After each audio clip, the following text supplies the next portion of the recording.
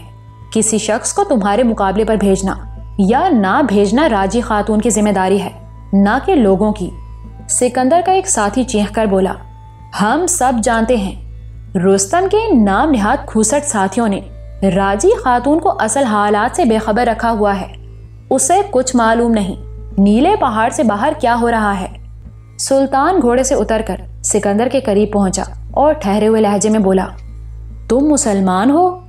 سکندر نے ہاں میں جواب دیا۔ سلطان نے کہا، اگر واقعی مسلمان ہو تو خدا اور اس کے رسول صلی اللہ علیہ وآلہ وسلم کو مانتے ہو؟ اس کا جواب بھی اسبات میں تھا۔ سلطان گرج کر بولا، تو پھر یزید کیوں بن رہے ہو؟ کیوں اس وادی کو کربلا کی مثال بنا رہے ہو؟ اس ویرانے میں پیاس سے تڑپ تڑپ کر مرنے والوں کی بددعاؤں کا سامنا کر سکو گے تم؟ زندہ رہ سکو گے اتنا بڑا ظلم کر کے؟ سلطان کی آواز لمحہ بلمحہ بلند ہو رہی تھی۔ خود کو دنیا کا بدترین انسان ثابت کرنے پر کیوں تلے ہوئے ہو تم؟ جواب دو، میں کہتا ہوں جواب دو۔ سکندر پر سلطان کی ہیبت طاری ہونے لگی، اس کے ہاتھ میں تلوار کانپنے لگی۔ کیا چاہتے ہیں آپ؟ وہ سنبھل کر بولا۔ سلطان نے ایک طویل سانس لی۔ میں چاہتا ہوں کہ سب سے پہلے بستی والوں کے لیے پانی کھول دو، باقی معاملات ہم آرام سے بیٹھ کر طے کر سکتے ہیں۔ میں تمہیں یقین دلاتا ہوں کہ تمہارے ساتھ کوئی دھوکہ نہیں ہوگا۔ سکندر نے پیشانی پر نمودار ہونے والا عرق انگلی سے پونچھا اور کچھ دیر سوچ کر بولا، ٹھیک ہے، بستی والے خالی مشکیزیں ان درختوں کے اوپر رکھ دیں جو ہم نے راستے پر گرا رکھے ہیں۔ ہم انہیں پانی سے بھر دیتے ہیں، لیکن اس کے بعد فیصلہ ہونے تک پانی کی ایک بوند بستی میں نہیں جائے گی۔ سلطان نے کہا، ٹھیک ہے۔ پھر وہ اباکا سے بولا کہ جا کر جابر خان کے آدمیوں کو صورتحال سے آگاہ کر دو۔ اس سنگلاخ وادی میں یہ ٹھنڈا میٹھا چشمہ قدرت کی کرشمہ سازیوں کا مظہر تھا۔ وہی قدرت جو پتھر میں پھول اگاتی ہے، رات کے بطن سے سورج پیدا کرتی ہے اور گھٹاؤں کو بجلیوں کی پرورش سونپتی ہے۔ اس چشمے کی 3 اطراف میں عمودی ڈھلوانے تھیں۔ چوتھی جانب ایک تنگ سا راستہ تھا۔ اس راستے میں 3 آدمی بامشکل کندھے سے کندھا ملا کر گزر سکتے تھے۔ کوئی کتنی بھی بڑی فوج سے حملہ کرتا، اس جانب سے چشمے تک پہنچنا ممکن نہیں تھا۔ باقی رہیں ڈھلوانے۔ 2 ڈھلوانے تو ایسی تھیں جن سے اوپر چڑھنا موت کو دعوت دینا تھا۔ ہاں، تیسری ڈھلوان جو مغرب کی طرف تھی کم خطرناک تھی۔ سکندر اور اس کے ساتھیوں نے چشمے پر قبضہ کر کے واقعی اہم کارنامہ انجام دیا تھا۔ غالباً انہوں نے محافظوں کی غفلت سے فائدہ اٹھایا تھا، ورنہ صرف 20 آدمیوں کے ساتھ بغیر کسی جانی نقصان کے چشمے پر قبضہ کر لینا ناممکن کام تھا۔ راجی خاتون کے جو محافظ اس لڑائی میں ہلاک ہوئے تھے، ان کی لاشیں ابھی تک درختوں کے نیچے پڑی تھیں۔ سکندر کے 2 آدمی تنگ راستے پر مامور تھے اور 2 آدمی اس ڈھلوان پر نظر رکھے ہوئے تھے جہاں سے حملہ ممکن تھا۔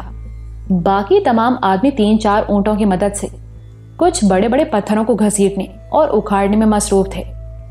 اس وقت اباکا کو ان کی اس مصروفیت کی سمجھ نہیں آئی۔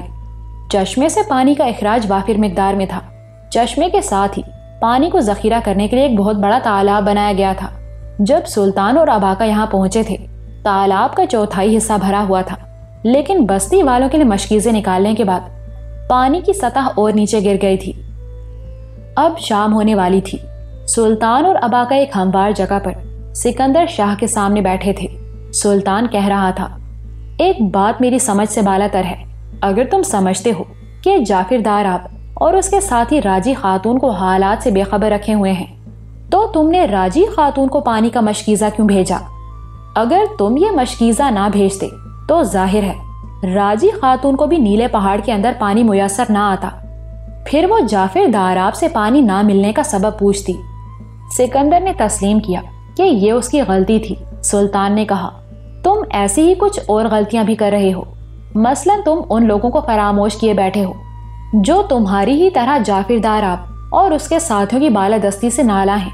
ہو سکتا ہے وہ درپردہ تم سے ہمدردی رکھتے ہوں، پانی کی بندش سے وہ بھی اسی طرح عذاب میں مبتلا ہیں جس طرح بستی کے دوسرے لوگ۔ آپ کہنا کیا چاہتے ہیں؟ سکندر شاہ نے پوچھا۔ غیر شعوری طور پر وہ سلطان کو آپ کہنے لگا تھا۔ سلطان نے نرمی سے کہا، دیکھو سکندر، انسان خطا کا پتلا ہے، کوئی رائے بھی آخری نہیں ہوتی۔ تم اپنے مطالبات پر نظر ثانی کر کے انہیں کچھ نرم کرو۔ میں یہ ترمیم شدہ مطالبات لے کر راجی خاتون سے ملتا ہوں۔ اگر تمہارے دل میں اس کا احترام ہے تو اس کی رائے بھی تمہارے بارے میں زیادہ سخت نہیں ہوگی۔ میرا خیال ہے کچھ سمجھوتا ہو جائے گا۔ سکندر شاہ نے ترکش کندھے پر ڈالتے ہوئے ایک ہلکا سا کہکہا لگایا اور بولا، آپ یہاں آج ہی پہنچے ہیں، اتنی جلدی آپ یہاں کے گورکھ دھندوں کو کیا سمجھیں گے؟ مجھے یقین ہے کہ جعفر داراب اور اس کے جہاندیدہ ساتھی آپ کو راجی خاتون تک نہ پہنچنے دیں گے۔ سلطان نے کچھ کہنے کے لیے منہ کھولا ہی تھا کہ اچانک ڈھلوان پر کھڑے افراد چلانے لگے، ہوشیار ہوشیار! سکندر نے ایک جھٹکے سے تلوار نیام سے باہر کی، گھوم کر اپنے ساتھیوں کی طرف دیکھا، پھر سلطان کی طرف دیکھ کر پھنکارا، مجھے تم سے اس دغابازی کی امید نہ تھی۔ اباکا نے اپنی جگہ سے حرکت کرنے کی کوشش کی، لیکن ایک تلوار کی نوک اس کی پشت پر آ گئی۔ سلطان کے سر پر بھی سکندر کے 2 مسلح آدمی پہنچ گئے تھے۔ سلطان نے جب اباکا کے بدلتے ہوئے تیور دیکھے تو آنکھ کے اشارے سے اسے پرسکون رہنے کی ہدایت کی۔ سکندر اب بھاگتا ہوا ڈھلوان کے اوپر پہنچ چکا تھا۔ تنگ راستے پر وہی 2 نگران رہ گئے تھے۔ سکندر سمیت باقی 15 افراد ڈھلوان پر کھڑے نیچے دیکھ رہے تھے۔ یہاں سے اباکا اور سلطان کا کچھ دکھائی نہیں دے رہا تھا، لیکن بے شمار آوازیں ان کے کانوں تک پہنچ رہی تھیں۔ وہ سمجھ گئے کہ یہ آوازیں چشمے پر حملہ کرنے والوں کی ہیں۔ جعفر داراب نے موقع غنیمت جان کر سکندر پر حلہ بول دیا تھا۔ وہ دونوں حیرانی سے سوچ رہے تھے کہ سکندر اور اس کے 15-20 آدمی جعفر داراب کے سینکڑوں مسلح آدمیوں کا مقابلہ کیوں کریں گے۔ وہ پتھروں کے عقب سے تیر برسا رہے تھے، لیکن جواب میں آنے والے تیر کہیں زیادہ تھے۔ پیش قدمی کرنے والوں کی آوازیں اب بہت قریب آ گئی تھیں۔ اباکا اور سلطان نے سکندر کے 2 آدمیوں کو تیر کھا کر چشمے کے تالاب میں گرتے اور ڈوبتے دیکھا۔ اب ڈھلوان کے کنارے تاریکی میں صرف 13 ہیولے نظر آ رہے تھے۔ یہ سکندر اور اس کے 12 ساتھی تھے۔ نہ جانے انہیں کس بات کا انتظار تھا۔ دفتن سکندر نے چلا کر کچھ کہا، اس کے ساتھی حرکت میں آئے اور زمین چٹانوں کی گڑگڑاہٹ سے لرزنے لگی۔ یوں لگ رہا تھا جیسے زلزلہ آ گیا ہے اور سینکڑوں چھوٹی بڑی چٹانیں نشیب میں لڑک رہی ہیں۔ اور تب اباکا کو پتا چلا کہ سکندر نے کیا چال کھیلی ہے۔ چشمے پر قبضہ جمانے کے بعد وہ اطمینان سے نہیں بیٹھا تھا۔ اس نے اپنا دفاع مضبوط کیا تھا۔ اباکا اور سلطان نے سکندر کے آدمیوں کو اسی کام میں مصروف دیکھا تھا۔ انہوں نے بڑے بڑے پتھروں کو ڈھلوان پر اس طرح جما دیا تھا کہ معمولی کوشش سے نیچے لڑک سکیں، اور اب جعفر داراب کے آدمی ان پتھروں کی زد میں تھے۔ ان کی کربناک چیخیں صاف سنائی دے رہی تھیں۔ پہاڑ کے دامن میں جیسے قیامت برپا تھی۔ پھر یہ شور محشر تھما اور سکون کے ایک مختصر وقفے کے بعد جعفر داراب کے آدمیوں کے للکارے پھر سنائی دینے لگے۔ یوں لگتا تھا پسپائی کے بعد وہ ایک بار پھر قدم جما رہے ہیں۔ اس وقت سکندر ایک بار پھر چلایا۔ ایک دفعہ پھر گڑگڑاہٹ کی مہیب آواز نے سینوں کو دہلا دیا۔ چٹانیں ایک بار پھر نشیب کے سفر پر روانہ ہو چکی تھیں۔ اس دفعہ چیخوں کی آوازیں زیادہ بھیانک اور کربناک تھیں۔ شاید جعفر داراب کے آدمی اپنے پہلے کچلے جانے والے ساتھیوں کا حشر دیکھ چکے تھے۔ سکندر کے آدمی تیر اندازی بھی جاری رکھے ہوئے تھے۔ پھر اباکا اور سلطان نے سکندر کا پرجوش فاتحانہ نعرہ سنا۔ اس کے ساتھ ہی خوشی سے اچھلنے لگے۔ قرائن بتا رہے تھے کہ جعفر داراب کے آدمی لاشیں چھوڑ کر میدان سے بھاگ رہے ہیں۔ اس وقت سلطان نے گہری نظروں سے اباکا کی طرف دیکھا۔ اباکا سلطان کی نگاہوں کا مفہوم سمجھ رہا تھا۔ حالات نے جو رخ اختیار کر لیا تھا اس میں اب سکندر سے کسی بھلائی کی توقع فضول تھی۔ وہ طیش میں ان کی گردنیں اڑانے کا حکم بھی دے سکتا تھا۔ وہ ان کا یہ موقف کبھی تسلیم نہ کرتا کہ انہیں اس حملے کا علم نہیں تھا، لہٰذا ان دونوں کو اب کچھ نہ کچھ کرنا تھا۔ چند ساعتیں اسی طرح گزری، پھر اباکا بجلی کی طرح حرکت میں آیا۔ نہ جانے اس نے کیا کیا کہ اس کے عقب میں کھڑا تلوار بردار اس کے اوپر سے ہوتا ہوا پتھریلی زمین پر گرا۔ اس کی تلوار اب اباکا کے ہاتھ میں نظر آ رہی تھی۔ دوسری طرف شیر خوارزم بھی حرکت میں آ چکا تھا۔ اس کے بوڑھے جسم میں حرارت ایمانی خون بن کر دوڑتی تھی۔ اباکا جنگل میں اسے شیر پر جھپٹتے اور اس کا پیٹ چاک کرتے دیکھ چکا تھا۔ اس سپاہیانہ ہنر کا مظاہرہ یہاں بھی دیکھنے میں آیا۔ سلطان نے دفتن مڑ کر تلوار زن کی تلوار پر ہاتھ ڈالا تھا اور اسے کندھے سے ایسا دھکا دیا تھا کہ وہ اڑتا ہوا تالاب میں جا گرا تھا۔ اس کا ساتھی جس نے اباکا کو تلوار چھینتے دیکھا تھا پھرتی سے جھپٹا۔ اباکا اس کے بھرپور وار سے بچنے کے لیے ایک گھٹنے پر جھک گیا۔ تلوار کی بجلی اس کے سر پر کوندی لیکن گزن پہنچائے بغیر گزر گئی۔ پھر اس سے پہلے کہ مد مقابل کو اپنا وار خالی جانے کا احساس ہوتا، اباکا کی تلوار اس کی ناف میں ترازو ہو گئی۔ تلوار کھینچ کر وہ سیدھا کھڑا ہوا اور سلطان کے پیچھے لپکا۔ سلطان ڈھلوان کے کنارے پہنچ چکا تھا۔ اباکا نے نیچے جھانک کر دیکھا۔ جھٹپٹے اندھیرے میں اسے جعفر داراب کے آدمی تیزی سے نیچے اترتے دکھائی دیے۔ سکندر اور اس کے ساتھی اطمینان سے کھڑے تھے۔ وہ جانتے تھے کہ ابھی پتھروں کی ایک اور قطار باقی ہے۔ اگر جعفر داراب کے آدمیوں نے پاؤں جمانے کی کوشش کی تو وہ پھر ان پر موت کی بارش کر دیں گے، لیکن وہ اس آفت سے بے خبر تھے جو اباکا اور سلطان جلال کی صورت میں دبے پاؤں ان کے عقب میں پہنچ چکی تھی۔ اباکا اور سلطان ایک ساتھ ان پر ٹوٹ پڑے۔ جب تک وہ اس بلائے ناگہانی سے سنبھلتے، ان کا ایک ساتھی ہلاک اور دوسرا زخمی ہو چکا تھا۔ اباکا اور سلطان کی برق پاش تلواریں انہیں سنبھلنے کا موقع ہی نہیں دے رہی تھیں۔ یوں بھی وہ ڈھلوان پر کھڑے تھے۔ ایسا لگتا تھا اباکا اور سلطان انہیں دھکیلتے ہوئے نیچے لے جائیں گے، یہاں تک کہ جعفر داراب کے بھاگتے ہوئے آدمیوں کی نظر ان پر پڑ جائے گی اور وہ واپس پلٹ آئیں گے۔ لیکن اس وقت وہ شخص جسے اباکا نے شروع میں پٹخانی دے کر زمین پر گرایا تھا اور جس کی وزنی تلوار اس وقت اباکا کے ہاتھ میں چمک رہی تھی، ان دونوں کے عقب میں پہنچ گیا۔ وہ جلد از جلد اپنے ساتھ ہونے والی زیادتی کا بدلہ لینا چاہتا تھا۔ انتقام کے اسی جذبے کے تحت اس نے صرف 5 گز کے فاصلے سے انتہائی مہارت سے سلطان جلال پر تیر چلایا جو اس کی کمر میں پیوست ہو گیا۔ اباکا نے تلوار چلاتے ہوئے تیر کی سنسناہٹ سنی اور گھوم کر دیکھا تو شیر خوارزم لڑکھڑا کر نیچے گر رہا تھا۔ وہ جیسے سکتے میں رہ گیا۔ سلطان! اس کے حلق سے بے ساختہ چینخ نکلی۔ وہ لپک کر بڑھا اور سلطان کا جسم نیچے گرنے سے پہلے بازو پر سہار لیا۔ سلطان کا ہاتھ ابھی تک تلوار کے قبضے پر تھا لیکن آنکھیں بند تھیں۔ سلطان! سلطان! وہ بے قراری میں بار بار چیخا لیکن کوئی جواب نہیں آیا۔ اس نے اپنے لرزاں بازو کو سیدھا کیا اور آرام سے سلطان کو پہلو کے بل پتھریلی زمین پر لٹا دیا۔ اس کے جبڑوں کی ہڈیاں ابھرتی جا رہی تھیں اور آنکھوں میں ایک خوفناک چمک نمودار ہو رہی تھی۔ تنگ راستے پر کھڑے ہوئے 2 آدمی بھی اپنی جگہ چھوڑ کر یہاں پہنچ چکے تھے۔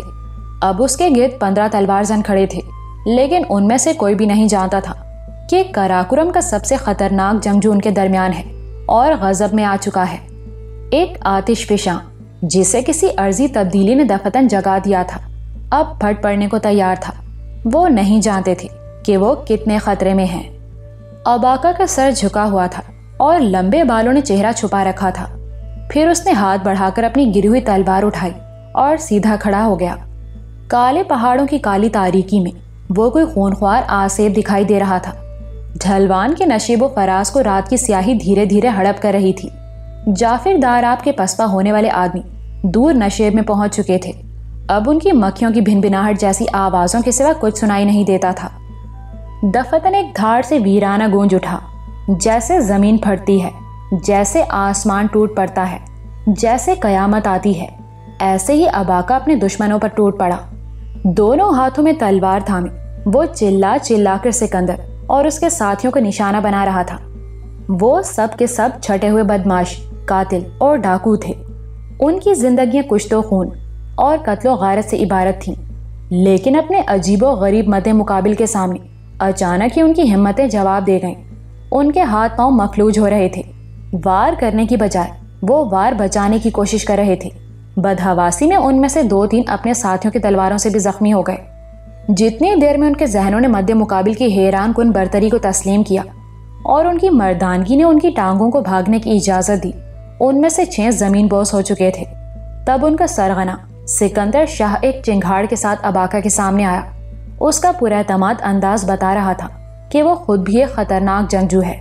اباکا کے 2 بار اس نے پیچھے ہٹ کر خالی کر دیے، پھر جھک کر بے انتہا پھرتی سے اس کی ٹانگوں کو نشانہ بنایا۔ تلوار کی نوک اباکا کے گھٹنے کو چھیلتی ہوئی گزر گئی اور اب وہ اباکا کی زد پر تھا۔ اباکا نے وزنی تلوار دونوں ہاتھوں میں بلند کر کے سکندر شاہ کے سر کو نشانہ بنانا چاہا، لیکن وہ کمال بے جگری سے آگے آیا اور سر کی بھرپور ضرب اباکا کی چھاتی پر لگی۔ اباکا جو ڈھلوان کی طرف تھا لڑکھڑا کر پتھروں پر گرا۔ اس وقت یکایک سکندر شاہ مخالف سمت میں بھاگ کھڑا ہوا۔ اباکا جب تک اس کے بھاگنے کا مقصد سمجھتا، چٹانوں کی مہیب گڑگڑاہٹ سے ایک بار پھر زمین لرز اٹھی۔ اباکا نے جلدی سے اٹھ کر بلندی کی طرف دیکھا اور سب کچھ سمجھ گیا۔ خونی چٹانوں کی تیسری قطار حرکت میں آ چکی تھی اور اس دفعہ ان کی زد میں وہ خود تھا۔ یہ ایک پرہول منظر تھا۔ خوفناک سیاہ دھبے تیزی سے اس کی طرف بڑھے چلے آ رہے تھے۔ ان میں سے کچھ چھوٹے تھے اور کچھ بہت بڑے۔ دور نیچے ایک بار پھر جعفر داراب کے آدمیوں کی چیخوں پکار سنائی دینے لگی۔ حالانکہ وہ پتھروں کی زد سے باہر تھے، پھر بھی چلا رہے تھے۔ اباکا کی نگاہیں ایک وزنی چٹان کی سمت تھیں۔ یہ چٹان سیدھی اس کی طرف بڑھ رہی تھی۔ پھر راستے میں اس کے 2 ٹکڑے ہوئے۔ ایک ٹکڑا اچھلتا ہوا بائیں جانب نکل گیا، لیکن دوسرا ٹکڑا پوری رفتار سے اسے کچلنے کے لیے بڑھا۔ عین موقع پر اباکا نے جست لگائی اور اڑتا ہوا ایک ٹکڑے کی زد سے نکل گیا۔ وہ ایک کچلی ہوئی لاش پر گرا۔ وہاں سے اٹھ کر اس نے سلطان جلال کی طرف دوڑ لگائی۔ تربوز کے برابر ایک پتھر اس کے کندھے سے ٹکراتا نکل گیا۔ ایک پتھر کو پھلانگ کر اس نے سلطان جلال کے ساکت جسم پر چھلانگ لگائی اور بازو پھیلا کر اس کے اوپر لیٹ گیا۔ سماج چکن گڑگڑاہٹ سے انگنت پتھر اس کے اوپر سے نکلتے چلے گئے۔ اباکا جیسا مرد آہن بھی اس موقع پر اپنی آنکھیں کھلی نہ رکھ سکا۔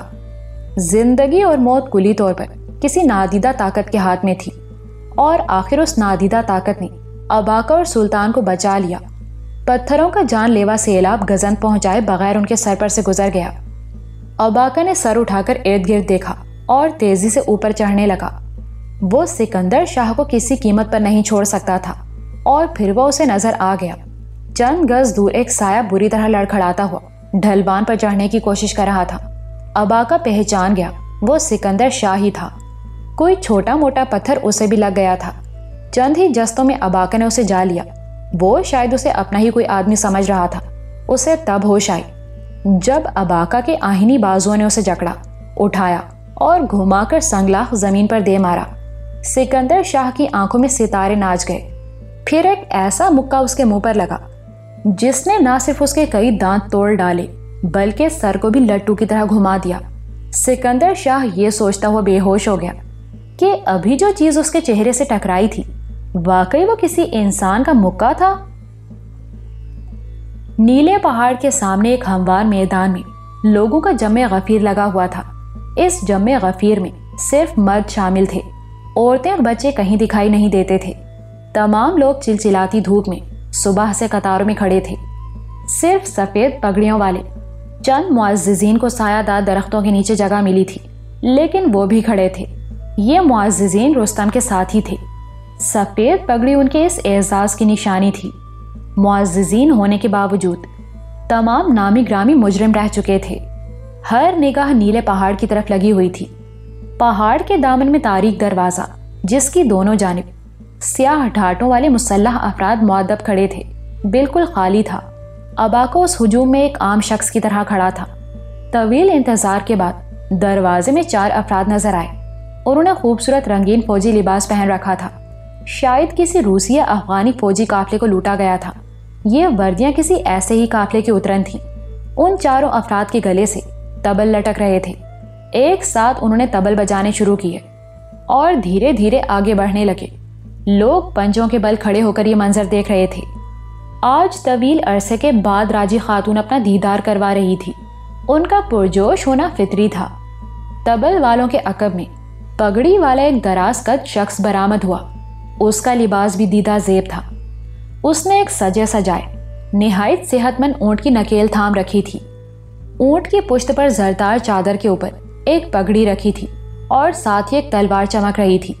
اونٹ کو ایک سایہ دار درخت کے نیچے دبیز قالین پر کھڑا کر دیا گیا۔ تمام لوگوں نے رکوع کے انداز میں جھک کر اونٹ کو تعظیم پیش کی۔ دراز قد شخص نے ماہرانہ انداز میں نکیل کو جنبش دی۔ اونٹ نے اپنے دونوں پچھلے پاؤں جوڑے اور بڑی متانت سے قالین پر بیٹھ گیا۔ تھوڑی دیر بعد ایک ہی جیسے رنگین کپڑوں میں ملبوس قریباً 10 عورتیں دروازے پر نظر آئیں۔ وہ 2 قطاروں میں چل رہی تھیں۔ ان کے عقب میں 4 صحت مند افراد ایک پالکی اٹھائے ہوئے باہر نکلے۔ پالکی کے دروازوں پر سبز رنگ کے پردے لہرا رہے تھے۔ پالکی کے بانسوں پر چڑھے ہوئے سونے کے منقش پترے دھوپ میں چمک رہے تھے۔ کہاروں نے پالکی اونٹ کے قریب زمین پر اتاری۔ پالکی کے عقب میں بھی 10-12 عورتیں موجود تھیں۔ ان میں سے 2 نے جلدی سے آگے بڑھ کر ایک جانب کا پردہ ہٹایا۔ پالکی ایک چبوترے کے قریب اتری تھی۔ چبوترے پر آرام دہ کرسیاں رکھی تھیں۔ ایک کرسی جو زیادہ خوبصورت تھی راجی خاتون کے لیے مخصوص تھی۔ چبوترا کوئی 1 گز بلند تھا اور اس کے پہلو میں 4 زینے تھے۔ پالکی سے گلابی شلوار قمیص میں ملبوس کسی عورت کا حسین سراپا برآمد ہوا۔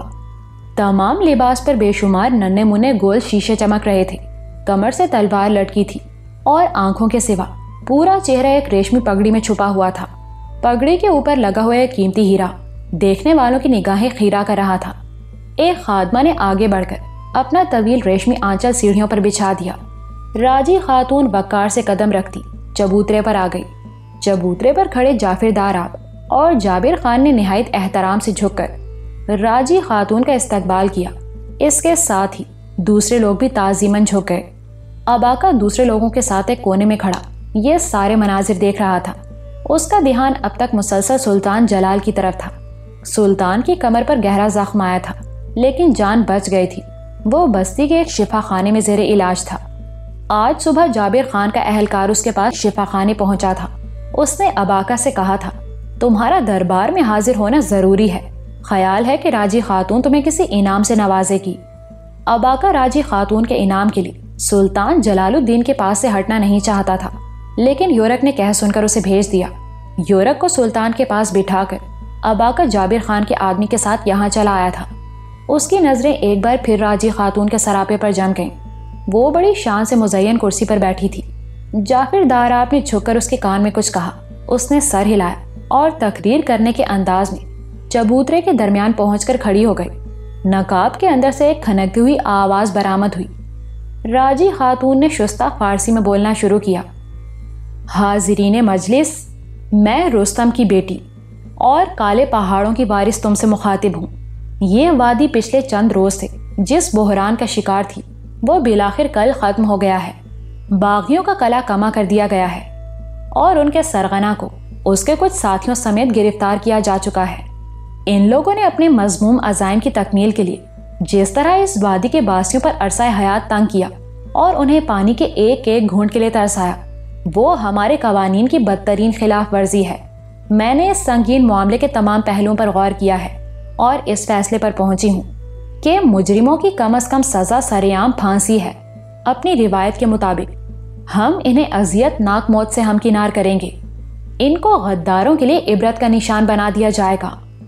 راجی خاتون بول رہی تھی اور اباکا حیرت سے کنگ سوچ رہا تھا۔ ایک عورت جو غالباً حسین بھی ہے اتنی شفاق اور بے مروت بھی ہو سکتی ہے۔ بالآخر اس سے رہا نہیں گیا۔ وہ لوگوں کو پیچھے ہٹاتا تیزی سے آگے بڑھا اور چبوترے کے سامنے جا کھڑا ہوا۔ سیاہ پگڑیوں والے 2 مسلح افراد تیزی سے اسے تھامنے کے لیے بڑھے۔ اس نے بازو جھٹک کر انہیں پیچھے ہٹایا اور بلند آواز سے بولا، اے خاتون، میں ملزموں کے حق میں کچھ کہنا چاہتا ہوں۔ کون ہے یہ شخص؟ راجی خاتون نے ناراض لہجے میں پوچھا۔ جابر خان جلدی سے کھڑا ہو کر بولا، اسے معاف کرنا راجی خاتون، یہ اس وادی میں نیا ہے۔ یہی وہ شخص ہے جس نے نہایت مشکل وقت میں سکندر پر قابو پایا۔ اچھا تو تم ہو وہ؟ راجی خاتون کے لہجے میں نرمی اوت کر آئی۔ میرا نام اباکا ہے خاتون، اور میں اپنے آقا کے ساتھ صلح کی بات چیت کے لیے سکندر کے پاس بھیجا گیا تھا۔ میں نہیں جانتا سکندر نے چشمے پر قبضہ کیوں کیا اور ایسا کر کے اس نے بڑا جرم کیا ہے یا چھوٹا، لیکن میں یہ ضرور کہوں گا کہ عین اس وقت جب صلح کی بات چیت کامیابی کے قریب پہنچ چکی تھی، جعفر داراب نے اپنے آدمیوں کے ساتھ چھپ کر چشمے پر ہلہ بول دیا۔ ایسا کر کے اس نے نہ صرف ہماری جان خطرے میں ڈال دی بلکہ اپنے بھی 20 آدمی مروا بیٹھا۔ جعفر داراب جو خاصا پریشان نظر آ رہا تھا اباکا کی بات کاٹ کر بولا، نوجوان تم سکندر کو نہیں جانتے، وہ اول درجے کا مکار اور ڈھیٹ شخص ہے، اسے قابو کرنے کا یہی طریقہ تھا۔ اباکا بولا، تو پھر ہمیں بات چیت کے لیے وہاں کیوں بھیجا گیا؟ کیا ہمیں چارے کے طور پر استعمال کیا گیا؟ اباکا کی تیکھے سوال پر جعفر داراب بغلیں جھانکنے لگا۔ جابر نے اس کی مدد کے لیے ہونٹ کھولنے چاہے، لیکن اباکا ڈپٹ کر بولا، جعفر داراب یہ سارا کام تمہاری ہوشیاری کی وجہ سے خراب ہوا۔ تم جانتے ہو ہماری کوشش کے نتیجے میں سکندر بستی کو پانی دینے پر تیار ہو گیا تھا، وہ اپنے کئی مطالبات سے بھی دستبردار ہو گیا تھا۔ اگر تم عیارانہ چڑھائی نہ کرتے تو کبھی اس قدر جانی نقصان نہ ہوتا، یہ معاملہ نہایت خوش اسلوبی سے طے ہو چکا ہوتا۔ جعفر داراب نے راجی خاتون کی طرف دیکھا، اس نے ہاتھ کے اشارے سے اباکا کو خاموش رہنے کی ہدایت کی اور بلند آواز سے بولی، نوجوان میں تمہاری شجاعت اور دلیری سے متاثر ہوئی ہوں، لہٰذا اس گستاخی پر تمہیں معاف کیا جاتا ہے۔ آئندہ خیال رہے کہ راجی خاتون یا جعفر داراب کے کسی فیصلے پر اعتراض کی اس وادی میں کوئی گنجائش نہیں۔ اب تم اپنی جگہ پر جا کر کھڑے ہو سکتے ہو۔ اباکا نے بالوں کو جھٹکا دیا اور لاپرواہی سے چلتا ہوا واپس اپنی جگہ کھڑا ہو گیا۔ کچھ دیر بعد ایک جانب سے ہجوم ہٹا اور سکندر شاہ رسیوں سے جکڑا ہوا اندر داخل ہوا۔ اس کے دو ساتھی بھی ساتھ تھے۔ تینوں کو چبوترے کے سامنے کھڑا کر دیا گیا۔ اباکا نے دیکھا سکندر کے چہرے پر گہری مایوسی چھائی ہوئی تھی، لیکن وہ خوفزدہ نہیں تھا۔ اس کی شعلہ بار نگاہیں مسلسل جعفر داراب کو گھور رہی تھی۔ دوسری طرف جعفر داراب کے چہرے پر فاتحانہ چمک دکھائی دے رہی تھی۔ تمہاری آخری خواہش؟ محافظ دستوں کے کماندار جابر خان نے بلند آواز میں سکندر شاہ سے پوچھا۔ میں آخری بار اپنے گھر کے در و دیوار دیکھنا چاہتا ہوں، وہ قدرے بھرائی ہوئی آواز میں بولا۔ اباکا نے دیکھا اسے بولنے میں سخت دشواری ہو رہی ہے۔ رات جس جگہ اباکا کا مکہ لگا تھا وہ بری طرح سوجی ہوئی تھی۔ راجی خاتون نے جعفر داراب کی طرف جھک کر کچھ مشورہ کیا، پھر ٹھوس آواز میں بولی، اس وادی کے قانون کے مطابق تمہاری یہ خواہش پوری نہیں کی جا سکتی، کوئی اور خواہش ہو تو بتاؤ۔ سکندر نے زہر خند لہجے میں کہا، پھر میرے ہاتھ کھول دیجئے تاکہ میں نیلے پہاڑ کے اندر محل تعمیر کرنے والے اس بوڑھے شیطان کو اپنے ساتھ قبر میں لے جا سکوں۔ اس کا اشارہ جعفر داراب کی طرف تھا۔ زبان کو لگام دو، راجی خاتون گرجی۔ دو سیاہ پگڑیوں والوں نے جلدی سے آگے بڑھ کر سکندر شاہ کے منہ پر ہاتھ رکھ دیے اور گھسیٹتے ہوئے پیچھے لے گئے۔ دوسرے دو قیدیوں سے بھی آخری خواہش پوچھی گئی اور پھر انہیں جلاد کے سپرد کر دیا گیا۔ یہ جلاد کوئی خطائی پہلوان تھا۔ اس نے تلوار کے بھرپور وار سے سکندر کا بایاں بازو اڑا دیا، دوسرا وار اس کی دائیں ٹانگ پر کیا گیا۔ وہ گاجر کی طرح ران پر سے کٹ گئی۔ تڑپتے اور لہو اگلتے جسم کو دو آدمی اٹھا کر اس درخت کی طرف بڑھے جہاں چادر پوش اونٹ براجمان تھا۔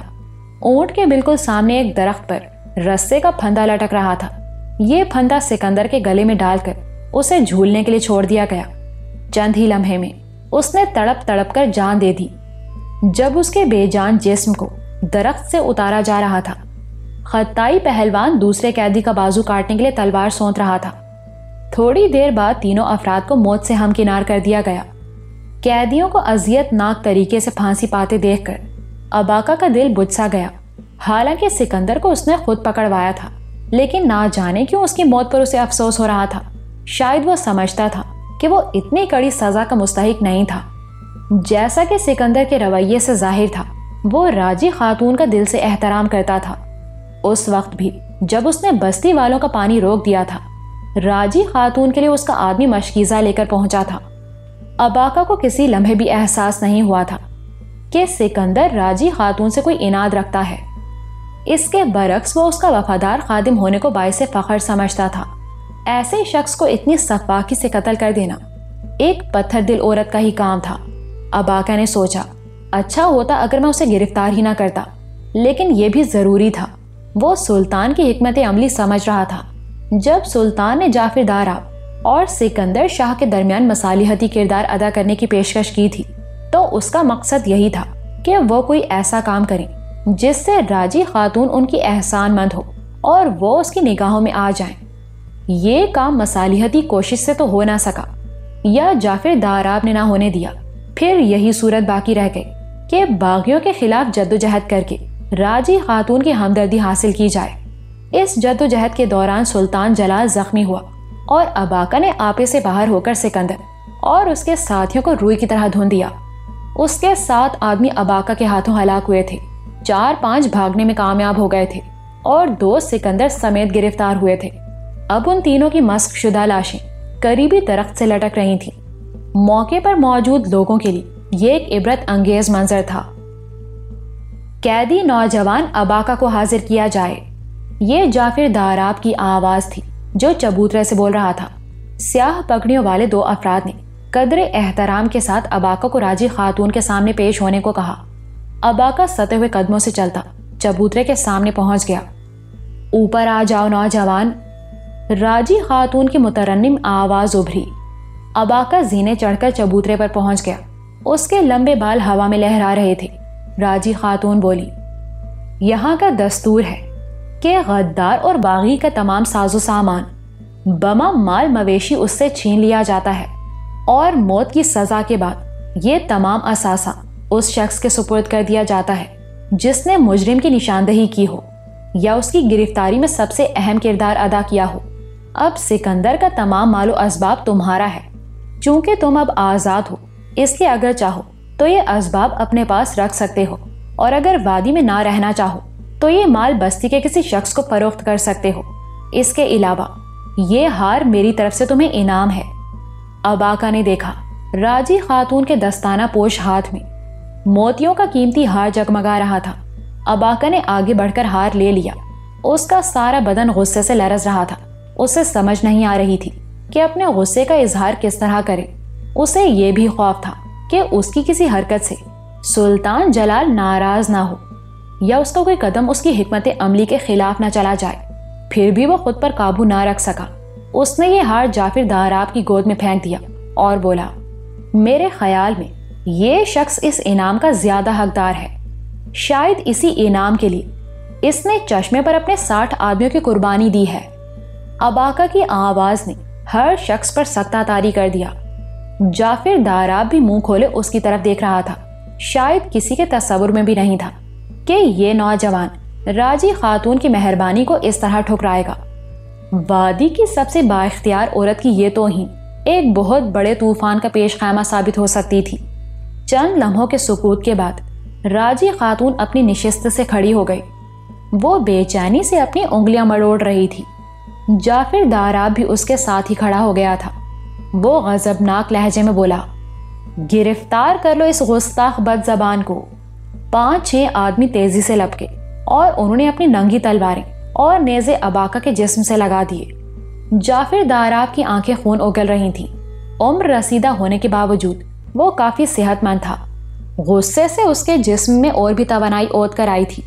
اباقہ اب تک اس کی جو توہین کرتا آیا تھا اس کا بدلہ لینے کا یہ اچھا موقع تھا۔ وہ اپنی جگہ سے اٹھا اور اباقہ کے عین سامنے پہنچ گیا۔ 4 آدمیوں نے اباقہ کو گرفت میں لے رکھا تھا اور 2 نے نیزے اس کی پشت سے لگا رکھے تھے۔ جعفر داراب نے اپنی کمر میں اڑسا ہوا خنجر نکالا اور اس کی نوک اباقہ کے رخسار پر پھیرنے لگا۔ اس کی آنکھیں اباقہ کی آنکھوں میں پیوست تھیں۔ دانت پیس کر وہ غرایا، راجی خاتون کے سامنے بے ادبی سے بولنے والے، میں تیری زبان کاٹ ڈالوں گا۔ نکال اپنی زبان، میں کہتا ہوں نکال اپنی زبان، ورنہ جان سے ہاتھ دھو بیٹھے گا۔ جعفر داراب نے اباقہ کو ڈھلوان پر لڑتے نہیں دیکھا تھا۔ اسے یہ معلوم نہیں تھا کہ وہ کس شخص سے مخاطب ہے۔ اس کے خیال میں 6 آدمیوں کی گرفت بہت تھی۔ اسے علم نہیں تھا کہ اگر اباقہ خود کو چھڑانے پر آیا تو 6 آدمی 6 تنکوں کی طرح ہوا میں اڑتے نظر آئیں گے۔ اپنی طاقت کے گھمنڈ میں وہ اباقہ کو زبان نکالنے کا حکم دے رہا تھا اور اباقہ ایسے کھڑا تھا جیسے اس نے کچھ سنا ہی نہیں۔ اس کا یہ انداز، یہ وقار، یہ لاپرواہی راجی خاتون کو کچھ سوچنے پر مجبور کر رہی تھی۔ اس کی نقاب سے جھانکنے والی آنکھیں یکسوئی سے اباقہ کا جائزہ لے رہی تھی۔ وہ سمجھ رہی تھی یہ کوئی معمولی شخص نہیں۔ اگر جعفر داراب نے اپنے 6 آدمیوں کے گھمنڈ میں اس سے زبردستی کی تو یہ نہایت خطرناک ثابت ہوگا۔ اگلے چند لمحوں میں کچھ بھی ہو سکتا تھا۔ ٹھہرو، راجی خاتون کی باروب آواز گونجی، اس گستاخی کی سزا اسے میں دوں گی۔ پھر اس نے آنکھ سے جابر خان کو اشارہ کیا۔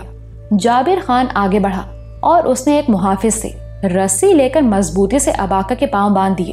تھوڑی سی جدوجہد کے بعد اس کے بازو بھی باندھ دیے گئے۔ جعفر داراب نے اباکا کو دھکا دیا اور وہ کٹے ہوئے درخت کی طرح دھڑام سے چبوترے کے تختوں پر جا گرا۔ دربار برخاست ہوا۔ راجی خاتون سمیت تمام افراد قالین پر بیٹھے اونٹ کے سامنے رکوع کے بل جھک گئے۔ رکوع کے بل جھکے ہوئے یہ تمام لوگ ڈاکو، قاتل، لٹیرے، مختلف حکومتوں کے باغی اور غدار تھے، اور ان میں ایک توتم خان بھی تھا، وہی توتم خان جو اپنے منگول ساتھیوں کو قتل کر کے مارینا کو لے نکلا تھا۔ وہ ترچھی نظروں سے اباکا کی طرف دیکھ رہا تھا اور اپنا چہرہ اباکا سے چھپانے کے لیے اس نے پگڑی کا پلو موڑ کر دانتوں میں دبا لیا تھا۔ اباکا کو ایک گھوڑے پر اوندھا لٹا کر نیلے پہاڑ کے اندر لے جایا گیا۔ چند سرنگوں سے گزرتے ہوئے وہ ایک کھلی جگہ پر پہنچے۔ یہ جگہ ہوادار تھی۔ نادیدہ سوراخ باہر سے ہوا کی آمد و رفت برقرار رکھے ہوئے تھے۔ کچھ تاریک جگہوں پر مشعلیں بھی جل رہی تھیں۔ باہر کی تپش کا نام و نشان بھی یہاں موجود نہ تھا۔ یہاں اباکا کو زیادہ تر خادمائیں ہی نظر آئیں۔ سب نے ایک جیسا گلابی دھاریوں والے لباس پہن رکھا تھا۔ اباکا نے دیکھا کہ ان سب کی رنگت سفید تھی۔ شاید اس کی وجہ یہ تھی کہ وہ نیلے پہاڑ سے شاز و نادر ہی باہر نکلتی تھیں۔ ایک جگہ پہنچ کر اباکا کو گھوڑے سے اتارا گیا اور اس کے پاؤں کھول دیے گئے۔ یہاں سے آگے اسے پیدل جانا تھا۔ یہ جگہ زیادہ صاف ستھری اور پرسکون تھی۔ لوبان کی بھینی بھینی خوشبو چاروں طرف پھیلی ہوئی تھی۔ یہاں پتھر توڑنے کی وہ دور افتادہ آوازیں بھی سنائی نہیں دیتی تھیں جو اباکا کے اندازے کے مطابق جعفر داراب کے زیر تعمیر محل سے آ رہی تھیں۔ اباکا کو لانے والے محافظ یہاں سے واپس چلے گئے اور خوبصورت کپڑوں میں ملبوس 4 دوسرے محافظوں نے اسے اپنے گھیرے میں لے لیا۔ یہاں زمین پر قالین بچھے تھے اور سرنگ کے محرابی دروازوں پر مخملی پردے جھول رہے تھے۔ وہ ان پردوں سے گزرتے ہوئے ایک جگہ پہنچ کر رک گئے۔ سرنگ میں دائیں جانب ایک بڑا دروازہ تھا۔ یہاں چھت سے قندیل لٹک رہی تھی اور بیش قیمت پردے کے سامنے 2 حسین خادمائیں مؤدب کھڑی تھیں۔ یہاں مکمل خاموشی تھی۔ اباکا اور محافظ کو دیکھ کر ایک خادمہ اندر چلی گئی۔ اباکا نے در و دیوار کا جائزہ لینا شروع کیا۔ یہاں کی سب سے اہم چیز 2 دیوار گیر تصویریں تھیں۔ انہیں پتھریلی دیواروں پر کندہ کیا گیا تھا۔ پہلی تصویر میں نیم اوریاں لباس پہنے کچھ عورتیں سر جھکائے کھڑی تھیں اور چند ہٹے کٹے مرد انہیں اپنی اپنی طرف کھینچ رہے تھے۔ تمام عورتیں ایک ہی زنجیر سے بندھی ہوئی تھیں۔ اس تصویر سے اندازہ ہوتا تھا کہ مال غنیمت کے ساتھ پہنچنے والی عورتوں کی یہاں کیسے بندر بانٹ کی جاتی ہے۔ دوسری تصویر میں ایک اونٹ دکھائی دے رہا تھا۔ جیسا کہ بعد میں اباکا کو پتا چلا یہ رستم کا اونٹ تھا اور اسے اس وادی میں ایک متبرک حیثیت حاصل تھی۔ تھوڑی دیر بعد خادمہ واپس آئی اور اس نے محافظوں کو اندر آنے کا اشارہ کیا۔ یہ بلند چھت والا ایک کشادہ کمرہ تھا۔ پہاڑ کے اندر واقع سرنگیں قدرتی تھیں، لیکن یہ کمرہ انسانی ہاتھوں کی کاوش نظر آتا تھا۔ کم از کم اس کی تراش خراش اور دیواروں پر نظر آنے والی نقاشی انسانی کوشش کی مرہون منت تھی۔ اس کمرے سے گزر کر وہ ایک اور کمرے میں داخل ہوئے۔ یہ پہلے کمرے سے بھی بڑھ کر سجا سنورا تھا۔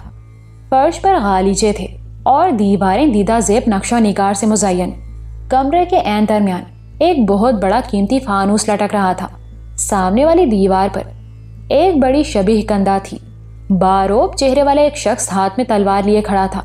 جیسے کہ بعد میں پتا چلا یہ رستم کی شبیہ تھی۔ یہاں راجی خاتون ایک خوبصورت مسحری پر نیم دراز تھی۔ چہرہ پہلے کی طرح ایک پگڑی میں چھپا ہوا تھا۔ شاید اباکا کی آمد سے کچھ پہلے اس نے چہرہ چھپایا تھا۔ محافظوں نے اباکا کو راجی خاتون کے سامنے کھڑا کیا اور اگلے حکم کے منتظر ہو گئے، لیکن راجی خاتون نے مزید کوئی ہدایت کیے بغیر انہیں واپس جانے کا حکم دیا۔ وہ گہری نظروں سے اباکا کی طرف دیکھ رہی تھی۔ مسحری کے قریب پھل رکھے تھے اور چھری راجی خاتون کے ہاتھ میں تھی۔ وہ اٹھلا کر کھڑی ہوئی، اباکا کی پشت پر پہنچی اور اس کے ہاتھ کی رسی کاٹ ڈالی۔ اباکا اس حرکت پر حیران ہوا اور کچھ سراسیما بھی۔ اسے راجی خاتون کی آنکھوں سے کچھ عجیب طرح کی شعائیں پھوٹتی محسوس ہو رہی تھی۔ اسے لگ رہا تھا کوئی نادیدہ انگلیاں اس کے ذہن میں رینگ رہی ہیں، کوئی اس کے ذہن کو ٹٹولنے میں مصروف تھا۔ پھر راجی خاتون کی سحر انگیز آواز ابھری، بالکل جیسے کوئی خواب میں بولتا ہے۔ میں برسوں سے تمہارا انتظار کر رہی تھی اباکا۔ اباکا اس کی ملائمت اور سحرکاری پر حیران رہ گیا۔ اسے یقین نہیں آیا کہ یہ وہی عورت ہے جو آج صبح سکندر اور اس کے ساتھیوں کو بے دردی سے قتل کرنے کا حکم دے رہی تھی۔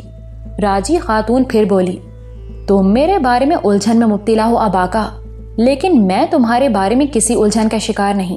مجھے معلوم ہے تم بہادر ہو، بے خوف ہو، بلا کے جنگجو ہو اور کسی خاص مقصد کے تحت یہاں آئے ہو۔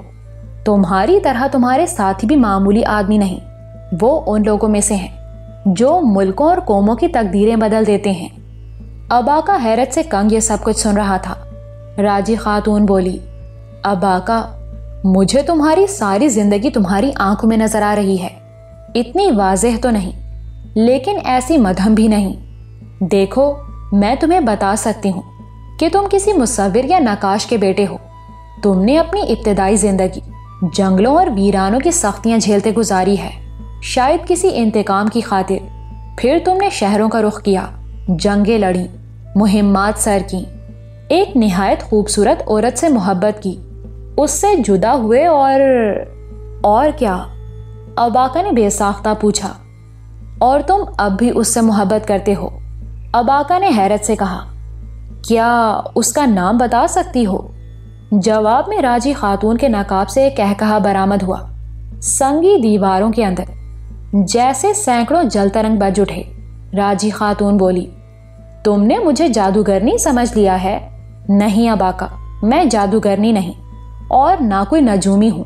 میں قیافہ لگاتی ہوں اور یہ مجھے تسلیم ہے کہ میرا قیافہ کبھی غلط ثابت نہیں ہوتا۔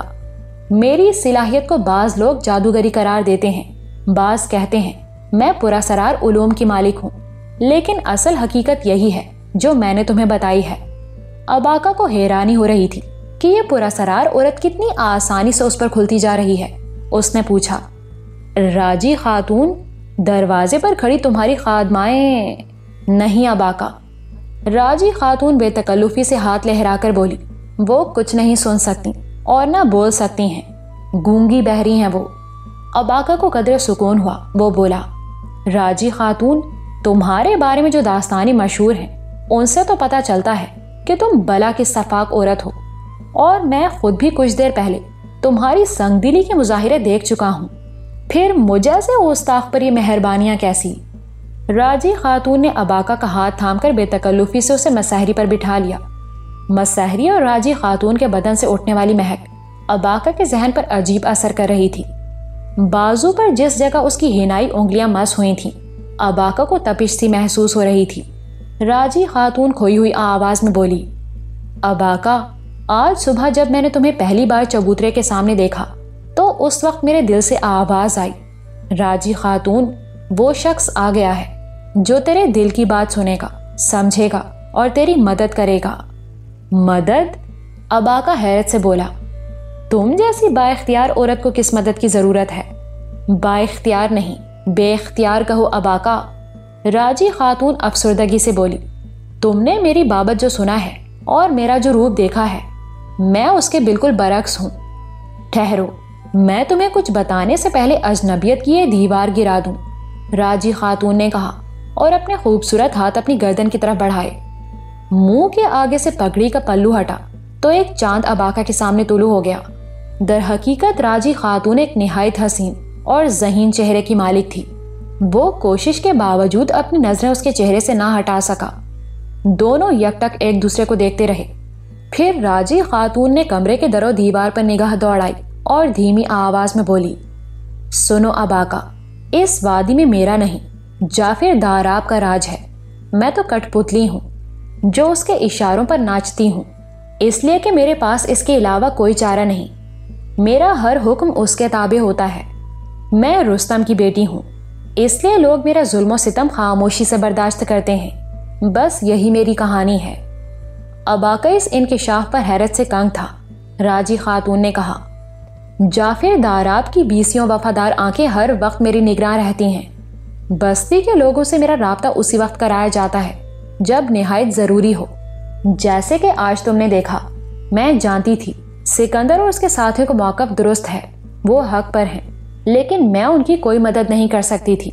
اس کے برعکس مجھے وہی حکم صادر کرنا پڑا جو مجھے کہا گیا تھا۔ اباکا نے کہا، لیکن تم یہ سب کچھ اتنی آسانی سے مجھے بتا رہی ہو، کیا تمہیں اس وقت جعفر داراب سے کوئی خطرہ نہیں؟ راجی خاتون عجیب پراسرار لہجے میں بولی، خطرہ تو ہر وقت رہتا ہے، لیکن کچھ خطرے مول لینے پڑتے ہیں۔ دفتن اباکا نے محسوس کیا کہ کوئی اس کے عقب میں ہے۔ اس نے تیزی سے مڑ کر دیکھا، 4 نقاب پوش تلواریں سونتے اس کے عقب میں کھڑے تھے۔ پہلے تو اباکا سمجھا کہ یہ جعفر داراب کے آدمی ہیں، لیکن جب اس نے راجی خاتون کی طرف دیکھا تو اس کے چہرے پر گہرا سکون نظر آیا، اور اسی وقت اباکا پر ایک اور انکشاف ہوا۔ اس کے عقب میں کھڑے نقاب پوش مرد نہیں، عورتیں تھیں۔ ان کے جسموں پر سیاہ رنگ کے چست لباس چمک رہے تھے۔ وہ دھیرے دھیرے اباکا کو چاروں طرف سے گھیر رہی تھیں، اور ان کا انداز بتا رہا تھا کہ وہ کوئی معمولی عورتیں نہیں۔ اباکا حیرت سے کبھی راجی خاتون کو دیکھ رہا تھا اور کبھی تلواریں لہراتی عورتوں کو۔ دفتن دائیں پہلو والی 2 عورتیں برق رفتاری سے اباکا پر جھپٹیں۔ اگر اباکا غافل ہوتا تو اس کا زندہ بچنا محال تھا، لیکن وہ غافل نہیں تھا۔ تیزی سے پینترا بدل کر اس نے نہ صرف خود کو بچایا بلکہ ایک حملہ آور کی کمر پر ایسی ٹانگ رسید کی کہ وہ اڑتی ہوئی ایک سنگی دیوار سے جا ٹکرائی۔ دیوار پر نرم غالیچہ آویزاں تھا، ورنہ عورت بری طرح زخمی ہو جاتی۔ عین اس وقت تیسری عورت نے اباکا پر حملہ کیا۔ اباکا نے اس کا وار جھک کر بچایا۔ جو ہی عورت کا توازن خراب ہوا، اباکا نے اسے کندھے پر اٹھا کر پیچھے کی طرف لڑکا دیا۔ وہ ایک سریلی چینخ کے ساتھ خوبصورت مسحری پر گری اور مسحری کا ایک بازو توڑ ڈالا۔ موقع غنیمت جان کر اباکا لپکا اور اس نے دیوار سے لٹکی ہوئی 2 تلواروں میں سے ایک اتار لی۔ اس دوران چوتھی عورت اس پر حملہ آور ہو چکی تھی۔ اپنے انداز اور لباس سے وہ تینوں عورتوں کی سردار لگتی تھی۔ اس کا وار بھی سرداروں جیسا تھا۔ اباکا کو جھکائی دے کر اس نے اس کے پیٹ پر وار کیا۔ تلوار کی نوک اس کی صدری پھاڑتی ہوئی نکل گئی۔ اگلے ہی لمحے دونوں کی تلواریں ٹکرائیں اور کمرے میں جیسے کوہرام مچ گیا۔ پلک جھپکتے میں باقی تینوں عورتیں بھی اباکا پر پل پڑیں۔ اباکا کا بازو مشینی انداز میں متحرک تھا اور تلوار سائیکا کی طرح چمک رہی تھی۔ اس تلوار سے تادیر محفوظ رہنا ناممکن تھا۔ پھر ایک بھرپور وار ایک عورت کے بازو پر پڑا، اور اس وقت اباکا کو اندازہ ہوا کہ اس کے ہاتھ میں ایک کند تلوار ہے۔ 4 عدد سنگ پاش تلواروں میں اس کی تلوار کی حیثیت ایک چھڑی سے زیادہ نہیں تھی۔ اس نے دیوار پر لٹکی دوسری تلوار کی طرف دیکھا، وہ بھی اسی طرح کند تھی۔ اباکا نے جھلا کر 2 زبردست وار کیے اور 2 عورتوں کی تلواریں ٹوٹ کر قالین پر جا گریں۔ باقی 2 عورتیں مد مقابل کا غضب دیکھ کر ٹھٹک گئیں۔ ایک عورت کو اباکا نے کندھے سے ایسا دھکا دیا کہ وہ دور تک لڑھکتی چلی گئی۔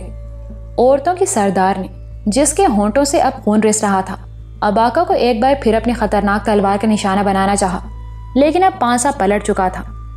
اس وقت اباکا حیرت زدہ تھا اور عورتیں تازہ دم، لیکن اس وقت وہ بری طرح ہانپ رہی تھیں اور اباکا کے ہاتھ پاؤں کھل گئے تھے۔ اس نے بڑے اطمینان سے عورت کے وار بچائے، پھر اپنی کند تلوار سے مقابل کی تلوار پر دستے کے قریب ایک ایسی ضرب لگائی کہ تلوار اس کے عرق آلود ہاتھ سے چھوٹ گئی۔ ایک ساتھ ضائع کیے بغیر اباکا نے اپنی تلوار سردار عورت کی گردن پر رکھ دی۔ اس نے ذرا سا دباؤ بڑھایا تو عورت الٹے پاؤں ہٹتی ہوئی دیوار سے جا لگی۔ تلوار کی کند دھار اس کی گردن میں گھسی جا رہی تھی۔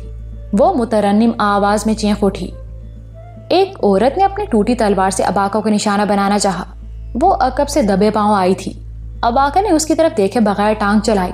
ٹانگوں کی ٹھوکر نشانے پر لگی اور عورت اچھل کر راجی خاتون کے قدموں میں جا گری۔ رک جاؤ اباکا، راجی خاتون نے تالی بجاتے ہوئے کہا۔ پھر وہ اپنی جگہ سے اٹھی اور شاہانہ انداز میں چلتی ہوئی اباکا کے قریب پہنچ گئی۔ حملہ آور عورتوں کے سردار ابھی تک دیوار سے لگی کھڑی تھی، لیکن اب اباکا نے اس کی گردن سے تلوار ہٹا لی تھی۔ وہ ہونٹوں سے خون پہنچ رہی تھی اور اس کی نظریں جھکی ہوئی تھیں۔ راجی خاتون نے کہا، میرا خیال ہے صوبیا تیری تسلی ہو گئی ہوگی۔ جی ہاں، صوبیا نے سر جھکائے جھکائے جواب دیا۔ راجی خاتون بولی، میں نے اسے کند اور چھوٹی تلوار دی تھی۔ اگر اس کے پاس بھی تمہاری تلواروں جیسی تلوار ہوتی تو تم میں سے کسی کا زندہ بچنا محال تھا۔ اب تم جا سکتی ہو۔ چاروں عورتوں نے تلواروں کے ٹکڑے اٹھائے۔ راجی خاتون کو جھک کر سلام کیا اور باہر نکل گئیں۔ راجی خاتون اباکا کو لے کر ایک خوبصورت تخت پر آ بیٹھی۔ یہ میرے محافظ دستے کی عورتیں تھیں، وہ بولی۔ میں ایک عورت ہونے کی حیثیت سے مرد محافظوں پر بھروسہ نہیں کر سکتی۔ اپنا یہ محافظ دستہ میں نے بڑی محنت سے تیار کیا ہے۔ اس دستے کی سالار صوبیہ نامی ایک منگول باپ کی بیٹی ہے، جو میرے باپ کے زمانے میں پناہ گزینوں کے ساتھ اس وادی میں آیا تھا۔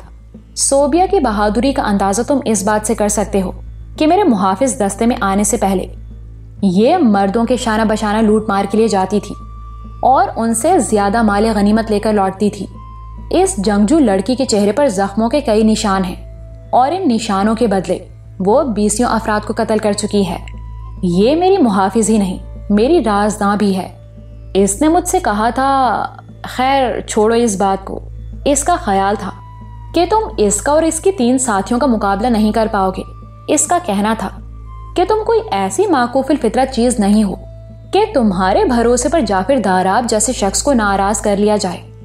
یہی بات تھوڑی دیر پہلے تم نے بھی مجھ سے کہی تھی کہ میں جعفر داراب کے خطرے سے آنکھیں بند کر کے تم پر کیوں کھلتی جا رہی ہوں۔ اب آقا، میرا خیال ہے صوبیہ کی طرح تمہیں بھی اپنے سوال کا جواب مل گیا ہوگا۔ تم ایک غیر معمولی شخص ہو اب آقا، مجھے یہ اعتراف کرنے میں کوئی جھجک نہیں کہ تم ان لوگوں میں سے ہو جن کی خاطر ہر خطرہ مول لیا جا سکتا ہے۔ میں یقین سے کہہ سکتی ہوں تمہارے بازوؤں پر بھروسہ کرنے والا کبھی گھاٹے میں نہیں رہا ہوگا اور نہ کبھی رہے گا۔ اب آقا الجھے ہوئے انداز میں راجی خاتون کی طرف دیکھ رہا تھا۔ اے خاتون، کیا تم نے یہی سب کچھ بتانے کے لیے مجھے یہاں بلایا تھا؟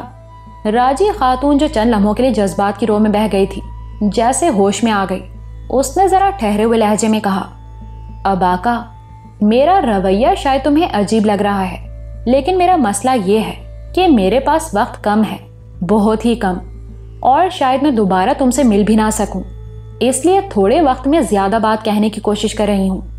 اب آقا نے کہا، راجی خاتون، تم نے مجھے اپنے اہم رازوں میں شریک کر کے احسان مند کیا ہے، لیکن میں تمہاری کیا مدد کر سکتا ہوں؟ راجی خاتون بولی، اب آقا، وقت آنے پر میں تمہیں سب کچھ بتا دوں گی۔ فی الحال میں چاہتی ہوں کہ تم اس وادی میں رہو، اپنے زخمی ساتھی کی تیمارداری کرو اور یہاں کے نشیب و فراز جانچو۔ بہتر ہوگا کہ تم جعفر داراب اور جابر وغیرہ پر اپنی وفاداری ثابت کر دو۔ میں انہیں بتا دوں گی کہ تم نے اپنی خطا پر دست بستہ معافی طلب کر لی ہے۔ جعفر داراب سے وفاداری ظاہر کرنے کے بعد تمہاری حیثیت اس وادی کے باشندوں کی سی ہو جائے گی۔ تم اور تمہارے ساتھی بہادر و جنگجو ہیں، اور اس وادی میں سکونت اختیار کرنے کے لیے سب سے بڑی شرط یہی ہے۔ بزدل اور کمزور شخص اگر وفادار بھی ہو تو اسے قید خانے میں پھینک دیا جاتا ہے، پھر یا تو وہ بیگار کرتے کرتے دم توڑ جاتا ہے یا جعفر داراب کے بردہ فروش ساتھی اس کے دام کھڑے کر لیتے ہیں۔ لیکن مجھے کیا کرنا ہوگا؟ ابا کا پہلو بدل کر بولا۔ راجی خاتون نے اسے انگلی اٹھا کر ٹوکا، نہیں ابا کا، ابھی یہ سوال نہیں، لیکن میں تمہیں بتا دوں کہ وہ کام تمہارے شایان شان ہوگا۔ ہاں تو میں کہہ رہی تھی کہ تم اپنے ساتھیوں کے ساتھ جعفر داراب کی وفاداری کا دم بھرنا شروع کر دو۔ اس کے علاوہ اپنے بارے میں یہ مشہور رکھو کہ خلیج فارس میں بہت سفر کر چکے ہو اور تمہیں سمندری سفر کا خاطر خواہ تجربہ ہے۔ کیا تم نے کبھی خلیج فارس میں سفر کیا ہے؟ نہیں، اباکا نے صاف گوئی سے جواب دیا۔ کوئی بات نہیں، راجی خاتون بولی، صوبیہ نامی یہ لڑکی جس کے ساتھ ابھی تم نے مبارزت کی ہے، ڈاکوؤں کے ایک گروہ کے ساتھ ایک عرصہ ہرمز میں رہی ہے۔ خلیج میں بھی اس نے کافی سفر کیا ہے۔ یہ تمہیں اس علاقے کے بارے میں بہت کچھ بتا سکتی ہے۔ کسی روز موقع دیکھ کر میں اسے تمہارے پاس بھیج دوں گی۔ اباکا نے پھر پوچھا، راجی خاتون، مجھے کیا کرنا ہوگا؟ راجی خاتون اس کا سوال نظر انداز کرتے ہوئے بولی، بہت جلد تمہیں میرا ایک پیغام ملے گا، پھر تمہیں ایک فیصلہ کرنا ہوگا کہ ایک مجبور عورت کی مدد کرنا چاہتے ہو یا آج کی ملاقات ہمیشہ کے لیے بھول جانا چاہتے ہو۔ اباکا نے سوچا، معلوم نہیں یہ عورت اس سے کیا کام لینا چاہتی ہے۔ اس وادی میں ان کی آمد کا مقصد تو فیروز الدین تک پہنچنا تھا، جو سلطان جلال الدین کے بقول ایک غلیظ اور بدبودار جانور تھا اور خلیج کے کسی دور دراز جزیرے میں چھپا بیٹھا تھا۔ لیکن یہ عورت بھی تو خلیج کا ذکر کر رہی تھی شاید۔ اس کے ذہن میں یہ خیال آیا اور وہ چونک کر راجی خاتون کی طرف دیکھنے لگا۔